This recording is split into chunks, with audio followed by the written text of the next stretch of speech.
नमस्कार, आप देख रहे हैं गुड न्यूज टुडे। शाम के 4 बज चुके हैं। हमारे खास कार्यक्रम ये हुई ना बात के साथ मैं हूं अनंत भट्ट। बात ऐसी हो जो सीधे आप तक पहुंचे, मुद्दे ऐसे हो जो आपसे जुड़े हों। अक्सर खबरों के शोर में हमारे आपके काम की बातें पीछे छूट जाती हैं, कुछ बदलने की हमारी कोशिशें अधूरी रह जाती हैं। तो नए अंदाज में कुछ कहने, कुछ सुनने और बहुत कुछ समझने की करेंगे कोशिश। इस शो में बात ऐसी होगी कि आप भी कहेंगे ये हुई ना बात।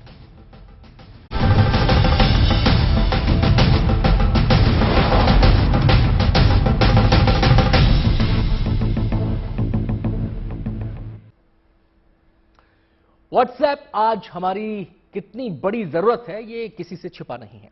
हम आज व्हाट्सएप के जरिए एक दूसरे से बात कर रहे हैं। ज्यादातर लोग इसी के जरिए दूसरों के संपर्क में हैं। यही नहीं, पर्सनल बातों से लेकर अपने जज्बात तक लोग इसी व्हाट्सएप के जरिए दूसरों तक पहुंचा रहे हैं।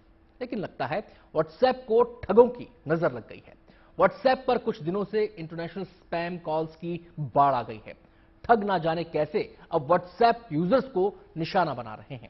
इस नई चुनौती ने व्हाट्सएप के कर्ता धर्ताओं की भी चिंता बढ़ा दी है। वो इससे वाकिफ हैं, लेकिन वो भरोसा दे रहे हैं कि उनकी सुरक्षा दीवार मजबूत है और यूजर्स की सुरक्षा के लिए कई टूल्स भी हैं। ऐसे में सवाल है, क्या व्हाट्सएप की सुरक्षा दीवार इतनी मजबूत है जो इस ठगी से मुकाबला कर सके?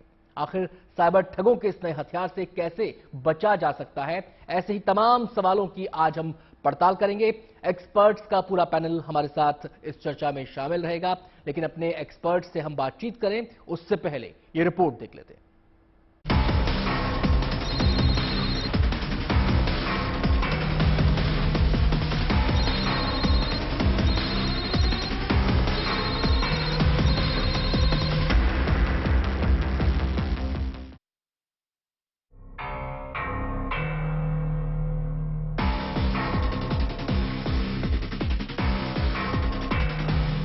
व्हाट्सएप पर दुनिया के करोड़ों लोग भरोसा करते हैं और यही वजह है कि आज दुनिया भर में 2 अरब से ज्यादा यूजर्स इस ऐप पर आंख बंद करके यकीन करते हैं।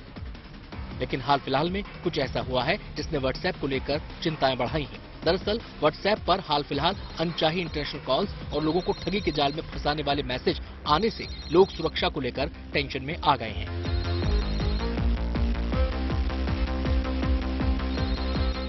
इसमें कोई शक नहीं कि व्हाट्सएप अब हमारी जिंदगी का हिस्सा है, लेकिन इसी से जुड़ा एक किस्सा आजकल हर जुबान पर है। वो ये कि आखिर उन्हें इथोपिया, मलेशिया, इंडोनेशिया या फिर कीनिया जैसे देशों से कॉल क्यों आ रहे हैं, या फिर वो कौन है जो लोगों को +251, +60, +62 या फिर +254 जैसे नंबरों से कॉल कर रहे हैं।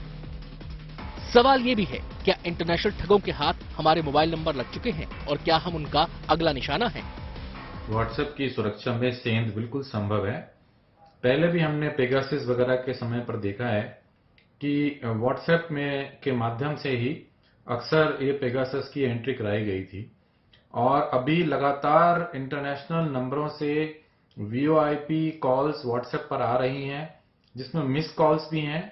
इसके अलावा व्हाट्सएप की सिक्योरिटी में सेंध को अगर हम देखें तो सेक्सटॉर्शन के जो बड़े भारी मामले हुए हैं वो सब के सब व्हाट्सएप के माध्यम से ही किए गए हैं। रिपोर्ट्स के मुताबिक असल में ये कॉल विदेशों से नहीं बल्कि देश से ही की जा रही हैं। कहा जा रहा है कि कुछ एजेंसियां ये विदेशी नंबर लोगों को बेच रही हैं, जिसे हासिल करके साइबर क्रिमिनल व्हाट्सएप के जरिए लोगों को टारगेट कर रहे हैं और नौकरी का झांसा तक देकर लोगों को चूना लगाने की कोशिश कर रहे हैं।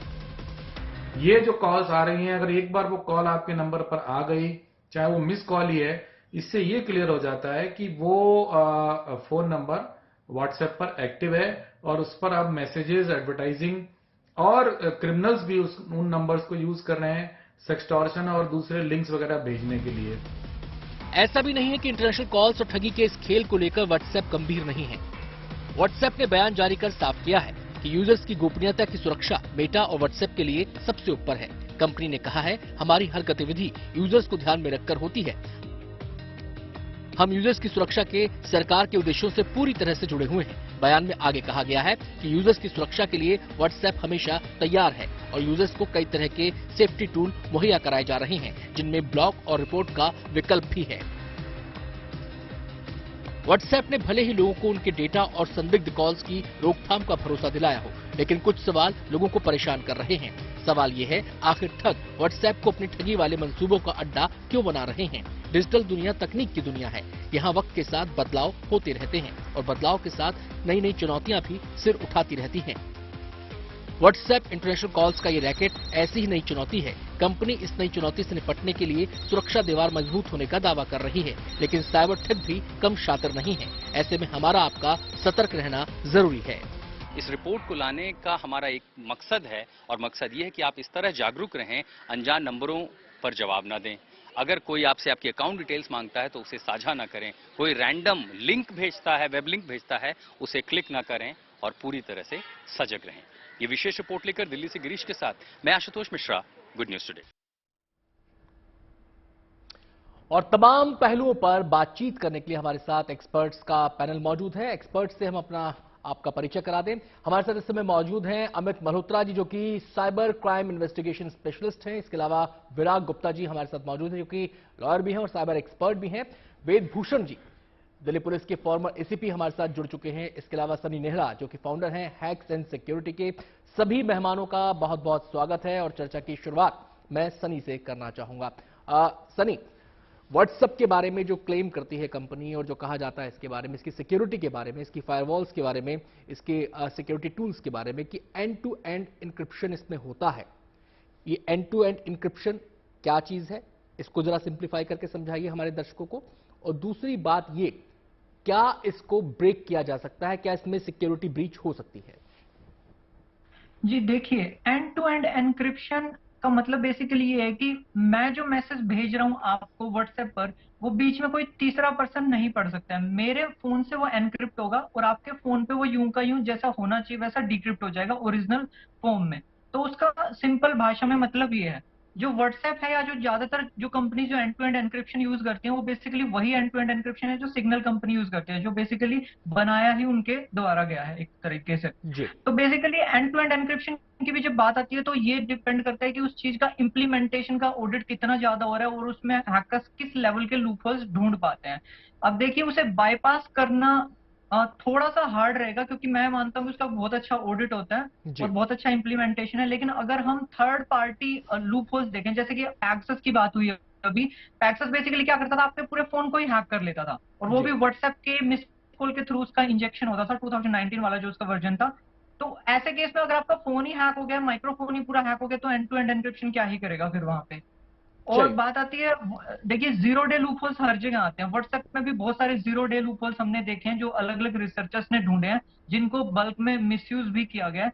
तो ऐसा नहीं है कि व्हाट्सएप पूरी तरह सिक्योर है। इनफैक्ट डिजिटल स्पेस में कुछ भी ऐसा नहीं जो 100% सिक्योर है। जी, मतलब वक्त के साथ साथ जो साइबर ठगी करने वाले लोग हैं या फिर हैकर्स हैं, वो भी खुद को इक्विप्ड कर रहे हैं बदलती तकनीक के हिसाब से, आप ये कहना चाह रहे हैं?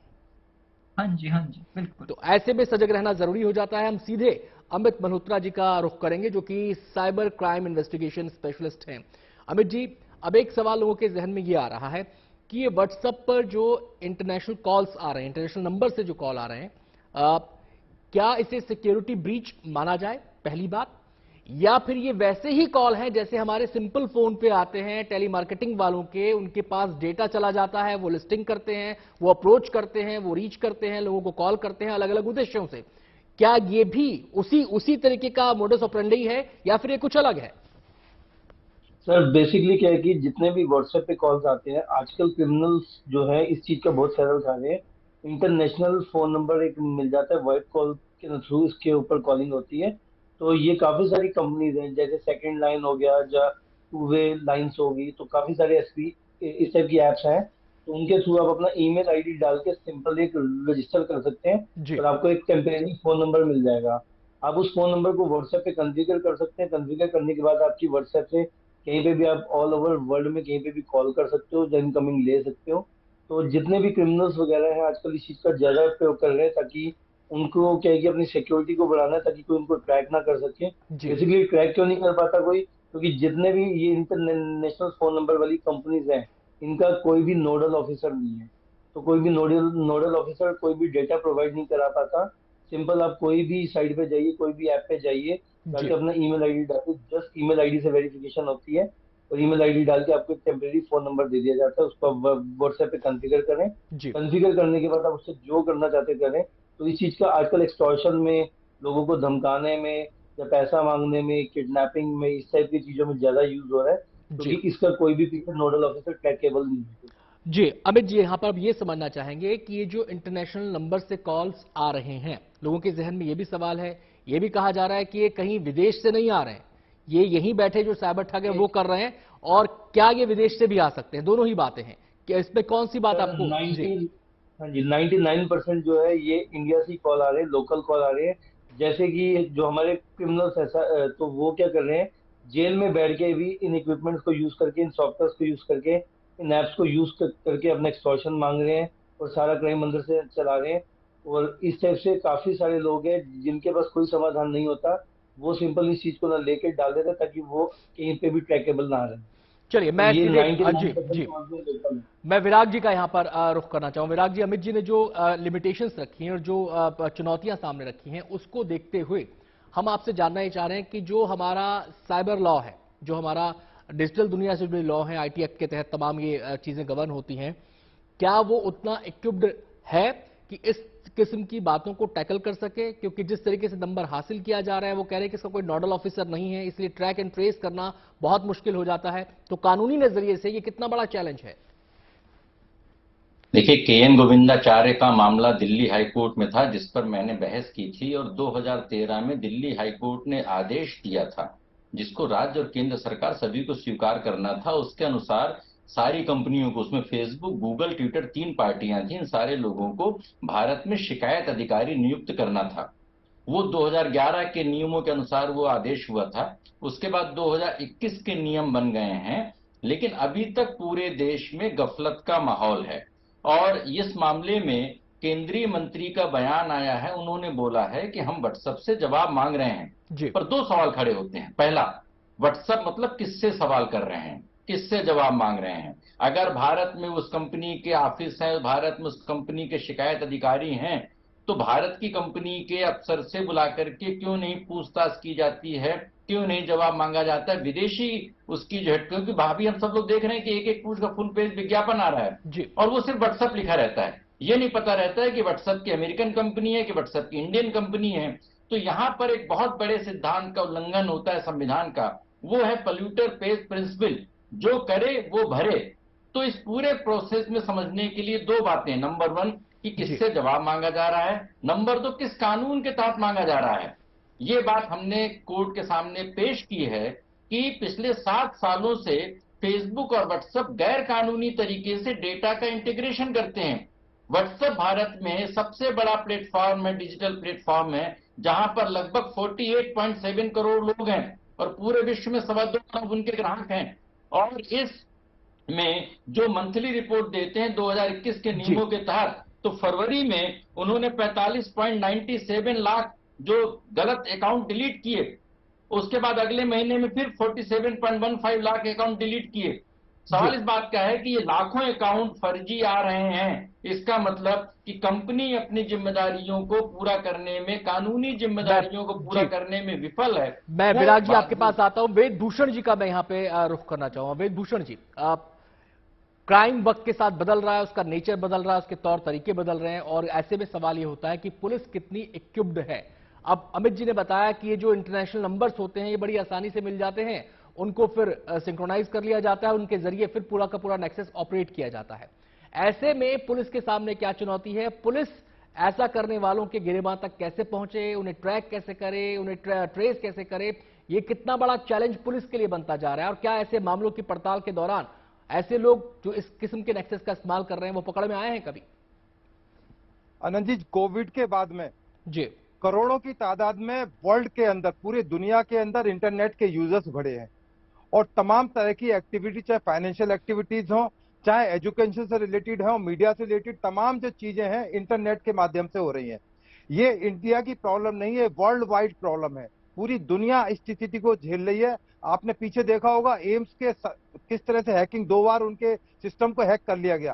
पूरे नॉर्थ कोरिया का अमेरिका को सिस्टम इंटरनेट डाउन करना पड़ा, क्योंकि नॉर्थ कोरिया जिस तरह से वहां से अटैक हो रहे थे अमेरिका के अंदर, पूरे कंट्री को उन्होंने डिबार कर दिया इंटरनेट से। तो जो साइबर क्राइम हो रहा है इंडिया की, तो स्थिति बहुत ही पिटिएबल स्थिति है, बहुत ही कंफ्यूजन की स्थिति। अभी मेरे से पहले जो एक्सपर्ट कह रहे थे बिल्कुल ठीक कह रहे थे, यहाँ स्थिति बहुत कंफ्यूजन की है। एक आदमी, मैं दिल्ली में बैठा हुआ हूं, एक आदमी साइबर क्राइम कलकत्ता में कर रहा है, उसका बेनिफिट कोई तीसरा बिहार के अंदर ले रहा है। तो पुलिस के पास तो कानून भी नहीं है कि उसकी एफआईआर कहां दर्ज होगी, इन्वेस्टिगेशन तो बहुत दूर की बात है, कैसे होगी? क्या हमारी पुलिस, हमारा सिस्टम, हमारे लॉज उन चीजों को बैट आउट करने के लिए सफिशिएंट है? नो।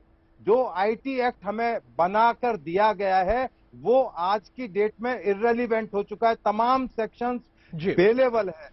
और जो आईपीसी के इंडियन पेनल कोड के अंदर जो ऑफेंसेज है दे आर वेरी पुअर, क्योंकि 7 ईयर से नीचे की जिनमें भी कन्विक्शन है आप उसमें अरेस्ट ही नहीं कर सकते। पहली बात तो आप एक्शन लेने के लिए इनकॉम्पिटेंट हैं, आपको कैसे डिसाइड होगा? क्योंकि जुडिक्शन एक बहुत बड़ा इश्यू है। कैलिफोर्निया में मेटा का ऑफिस है, आप मेटा को रिक्वेस्ट कर रही है पुलिस की एजेंसी कि इस नंबर से, इस व्हाट्सएप नंबर को मिसयूज किया जा रहा है, यू स्टॉप इट। वो उनके रहमो करम पर है, वो कैलिफोर्निया में बैठे हुए जो सिस्टम के अंदर लोग हैं, वो कितना टाइम लेंगे उस चीज को, हमारी जो रिक्वेस्ट है वो मेट आउट हो पाएगी, उसको कर पाएंगे नहीं कर पाएंगे।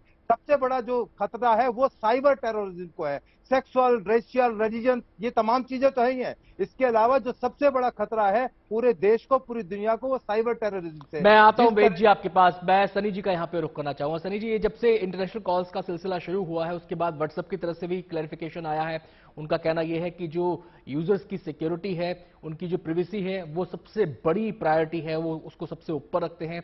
और इसके लिए जो नई किस्म की चुनौतियां सामने आ रही हैं, इसके लिए लगातार वो खुद को इक्विप्ड कर रहे हैं। और जो यूजर्स हैं उनको भी कई टूल्स मुहैया कराए गए हैं, उनमें ब्लॉक का भी उनके पास ऑप्शन है, सभी जानते हैं ब्लॉक का ऑप्शन है। लेकिन ब्लॉक के मामले में मसला यह आता है कि कितने नंबर्स को ब्लॉक करेंगे? ये तो सैकड़ों की तादाद में नंबर, एक को ब्लॉक करेंगे दूसरे से मैसेज आ जाएगा, पहली बात। दूसरी बात यह कि एक एआई टूल की बात भी वो कर रहे हैं, एक एमएल टूल की बात भी वो कर रहे हैं। ये कौन से फिल्टर्स हैं, ये कैसे सुरक्षा प्रोवाइड करवा सकते हैं जो यूजर्स हैं व्हाट्सएप के? देखिए जी, ऐसा है कि अभी 1 मई को ट्राई ने सारे हमारे जो ऑपरेटर्स हैं, सिम प्रोवाइडर्स हैं, उनको फोर्स कर दिया कि आप सभी एआई फिल्टर्स यूज करने वाले हैं और लोगों को स्पैम से बचाने वाले हैं जी। तो तब से ही हमने देखा है कि व्हाट्सएप पर बहुत ज्यादा मिस कॉल्स बढ़ गई हैं। बेसिकली जो एडवर्टाइजर्स थे वो एकदम से व्हाट्सएप पर जंप कर गए, क्योंकि उनको पता है कि व्हाट्सएप का एआई सिस्टम रिलेटिवली काफी वीक है अननोन कॉल्स को रोकने के लिए, और वो व्हाट्सएप के लिए भी काफी हार्ड है। अब आप सोचिए, मैं एक व्हाट्सएप का अभी बोट कॉन्फ़िगर करता हूँ और मैं व्हाट्सएप का बिजनेस एपीआई क्लाइंट यूज करता हूँ और मैं 1000 लोगों को, कह लीजिए 100 लोगों को मिस कॉल कर देता हूँ, 1000 ज्यादा हो गया। तो व्हाट्सएप को नहीं पता कि वो 100 लोग मेरे टच में हैं। व्हाट्सएप उनको रोके किस बेसिस पे? उसके पास वो बेसिस नहीं है। अब होता क्या है, अगर वो नॉर्मल मैसेजेस करते हैं तो लोगों के पास ना ऑप्शन आता है, जैसे आप किसी अननोन को मैसेज करते हैं ना, आपने नीचे दिखा होगा रिपोर्ट ब्लॉक वगैरह का ऑप्शन आता है, तो तुरंत बहुत सारे लोग ब्लॉक का या रिपोर्ट का ऑप्शन क्लिक करते हैं और वो नंबर तुरंत ब्लॉक हो जाता है। लेकिन मिस कॉल के केस में क्या है कि वो आपके डायरेक्ट इनबॉक्स में रिफ्लेक्ट नहीं होता, आपको अलग से जाके अपने कॉल्स में जाके चेक करना पड़ता है, ब्लॉक करना पड़ेगा जी। मैं अमित जी का यहाँ पे रुख करना चाहूंगा। अमित जी, अब दो चीजें आती हैं, एक तो ये कि किसी ने मिस कॉल किया या किसी ने कॉल किया, आप उसके संपर्क में आए, उसने आपको ठग लिया, ये तो श्योर एंड सर्टेन एकदम साइबर क्राइम हो गया। लेकिन एक कॉल आया, कॉल आने का मतलब है कि आपकी प्रिवेसी में तो ब्रीच हो गया, उसने आपके बिना चाहे आपकी जो फोन कॉन्टेक्ट लिस्ट में वो बंदा है भी नहीं, तो इसको किस दायरे में रखेंगे? क्या ये किसी क्राइम के दायरे में आता है? क्या इसको लेकर कोई परिभाषा दी गई है हमारे लॉज के अंदर? हाँ जी, कि जब भी आपके पास व्हाट्सएप पे मिस कॉल आती है, जब कॉल आती है, इसके पीछे क्या है कि एक बॉट, एक कह लो एक मालवेयर, एक जस्पाइवर को बाइंड किया जाता है, उसको बाइंड करके आपको भेजा जाता है। और जब भी आप उसको सुनते हैं, जब देखते हैं, जब आपके सिस्टम में सिर्फ एक मिस कॉल आई, उससे एक सिंपल एक ये मालवेयर आपके सिस्टम में एंटर कर जाता है, जो कि आपकी पूरी प्राइवेसी को हार्म करता है, आपके पूरे फोन के रिकॉर्ड्स आगे शेयर कर सकता है, आपके पूरे फोन की कॉल्स को आगे शेयर कर सकता है। तो इस टाइप से पूरे की पूरी एक्टिविटी आपके आगे शेयर हो जाती है। चलिए, मैं अब रुख करना चाहूंगा, हमारे साथ जो विराग जी हैं उनका रुख करेंगे। विराग जी, बात यहां पर कानून की भी आती है। जैसे जो सवाल मैंने अमित जी से पूछा था कि किसी के ना चाहते हुए भी उसकी फोन लिस्ट में एंटर कर जाना, उसको मिस कॉल कर देना, उसके जरिए अगर आपने ठगी कर ली, वो तो क्राइम के दायरे में आ गया। लेकिन क्या इस किस्म के मैसेज करना, इस किस्म के मिस कॉल्स करना या कॉल करना, इसको किस दायरे में रखा जाएगा? क्या कानून इस पर स्पष्टता देता है? कुछ साफ तस्वीर होती है कानून के जरिए? देखिए भट्ट जी, मैं आपसे निवेदन करता हूं कि आपका देश का सबसे बड़ा एक प्लेटफॉर्म है और इसमें बहस में हमको थोड़ा सा व्यापक बड़े नजरिए से पहले समझें, फिर हम उसमें संक्षेप में आएंगे। और बड़ा नजरिया ये है कि जहां पर आप बात बोल रहे हैं उसके बारे में आईपीसी आईटी एक्ट में प्रोविजन है, पर इस समस्या के जो मूल पर हम जाएं, और इस समस्या के मूल में 3 कारण हैं।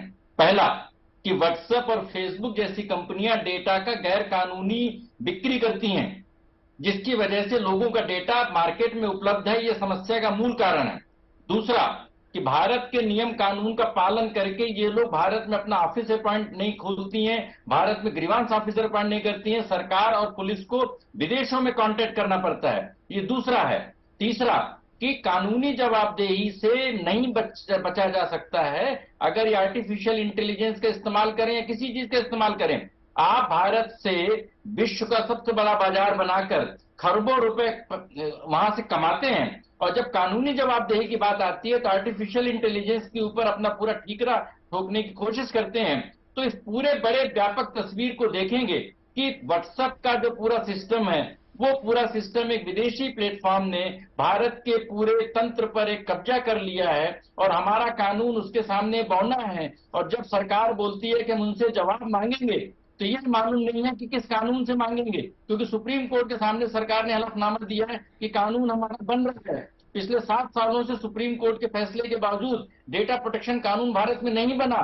तो जब भारत विश्व का सबसे बड़ा डिजिटल बाजार बन गया है, उसके अनुरूप हमने कानून नहीं बनाए हैं, तो इस तरीके के अपराधों से तो लोगों को जूझना ही पड़ेगा। चलिए, मैं आता हूं आपके पास। मैं इस समय सीधे वेद जी का यहां पे रुख करना चाहूंगा। विदेश जी, वेद जी, जब पुलिस के सामने इस किस्म के मामले आते हैं कि फला मिस कॉल आई मेरे पास, फला कॉल आई, उसके हम संपर्क में आए, और बहुत सारे तो सेक्सटॉर्शन के भी मामले सामने आए इस तरीके से, तो उस समय आप कैसे इस चीज को ट्रैक करते हैं, इन्वेस्टिगेट क्या करते हैं, कौन कौन सी चुनौतियां आपके सामने आती हैं, और वो कौन से लूप होल्स है जिनको भरने की जरूरत है? देखिए, तमाम तरह की कैपिंग चाहे व्हाट्सएप है चाहे दूसरे प्लेटफॉर्म है, उन पे टाइम एंड अगेन की जाती रही है।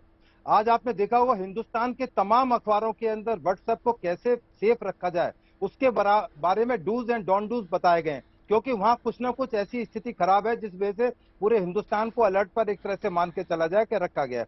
परंतु उसके बावजूद जो सिस्टम है वो अप टू द मार्क नहीं है इंडिया के अंदर। I am very sorry to say, मैं भी रिटायर्ड पुलिस अधिकारी हूँ, परंतु जिस तरह से पुलिस की जो साइबर क्राइम के बारे में इन्वेस्टिगेशन की स्थिति है बहुत ज्यादा अच्छी नहीं है अक्रॉस इंडिया। चाहे कैपिटल दिल्ली की बात हो, स्टेट में तो और ज्यादा बेस्ट पोजीशन है। दिल्ली में कम से कम हर डिस्ट्रिक्ट के अंदर एक साइबर पुलिस स्टेशन है, पूरे देश दिल्ली के लेवल पर एक साइबर के है, नंबर आपने दे दिए, परंतु जब तक एक अवेयरनेस नीचे तक नहीं जाएगी, डूज एंड डोंट डूज हर एक आदमी को, क्योंकि बहुत सारा वर्ग ऐसा है जो करीब करीब लिटरेट है, ये इलिटरेट है, जो इलिटरेट वर्ग है वो यूज तो कर रहे हैं पर उनको डूज एंड डोंट डूज का नहीं पता कि कैसे अपने आप को वो सेफ रख पाएंगे। चाहे वो सेक्सटॉर्शन का रिलेटेड हो, चाहे व्हाट्सएप से रिलेटेड चीज हो, चाहे फेसबुक से रिलेटेड चीज हो, चाहे बैंकिंग से रिलेटेड चीज हो, चाहे रेशियल जो डिस्क्रिमिनेशन है उससे रिलेटेड चीज हो, रिलीजियस जो चीजें हो रही हैं, जिस तरह से आपने देखा कि हिंदुस्तान के अंदर खास तौर से रिलीजन एक बहुत बड़ा टूल है जिसको इस्तेमाल डिफरेंट तरह से डिफरेंट प्लेटफॉर्म पर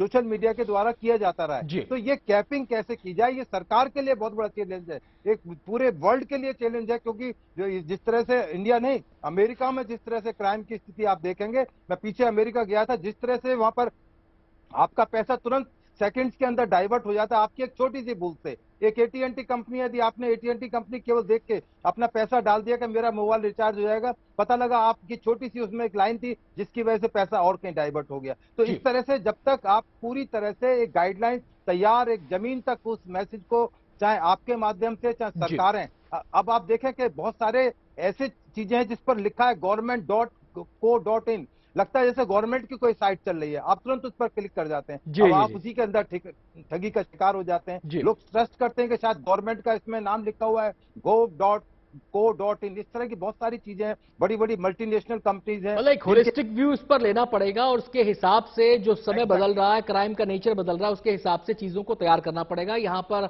हमें कानूनी फ्रंट पर भी आगे आना पड़ेगा, हमें उन कंपनियों के भी संपर्क में आना पड़ेगा जो इस तरह के प्लेटफॉर्म्स मुहैया करा रही हैं, और हमें सिक्योरिटी टूल्स पर भी बात करनी होगी। तो व्हाट्सएप पर इंटरनेशनल कॉल्स का जाल डिजिटल ठगी का नया हथियार बनता जा रहा है। कॉल आपके पास आएगा, मिस कॉल के रूप में भी आएगा, मैसेज के रूप में भी आएगा, आप एंगेज हो जाएंगे, आपको टास्क दिया जाएगा, फिर आपको कुछ पैसे हो सकता है ट्रांसफर कर दिए जाएं और इस तरीके से आपको प्रलोभन में लेकर आपकी डिटेल्स हासिल की जाएंगी और फिर आपको चूना लगा दिया जाएगा। हो सकता है आपका पूरा अकाउंट खाली कर दिया जाए। तो इन्हीं तमाम पहलुओं पर आज हम चर्चा कर रहे हैं कि आखिर इस सेंधमारी से बचा कैसे जाए। हम सीधे यहां पर रुख करेंगे सनी जी का। सनी जी, कोई भी सिस्टम अगर बनता है, कोई भी डिजिटल प्लेटफॉर्म अगर बनता है, उसका अपना एक एल्गोरिथम है, उसकी अपनी एक कोडिंग है, उसका अपना एक प्रोग्राम है। मैं ये जानना चाहता हूं क्या टेक्निकली ये संभव हो पाएगा कि फिल्ट्रेशन उस प्लेटफॉर्म में अपने आप से हो, वो चीजों को फिल्टर कर सके और वो जान सके क्या स्पाईवेयर है, क्या मालवेयर है, कौन जेन्युइन है, कौन फेक है।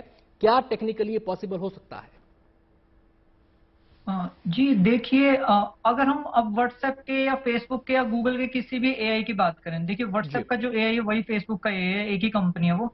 तो हम फेसबुक बहुत टाइम से ये कह रही है कि वो जो फेक एडवर्टीजमेंट्स हैं, जो लोग गलत एडवर्टीजमेंट स्पॉन्सर करते हैं, जैसे कि मैंने कोई फ्लिपकार्ट का या किसी ने कोई फ्लिपकार्ट का फेक पेज बना दिया और वो प्रोडक्ट स्पॉन्सर कर रहा है, एक स्कैम वेबसाइट स्पॉन्सर कर रहा है फ्लिपकार्ट के नाम पे, किसी भी शॉपिंग वेबसाइट के नाम पे। तो बहुत टाइम से फेसबुक, गूगल सब ये कह रहे हैं कि हम इनको रोक देंगे, इनको पूरी तरह रोक देंगे, हमारा एआई इतना पावरफुल है, लेकिन आज तक वो रोक नहीं पाए। हम इतना टाइम से यही सब देख रहे हैं।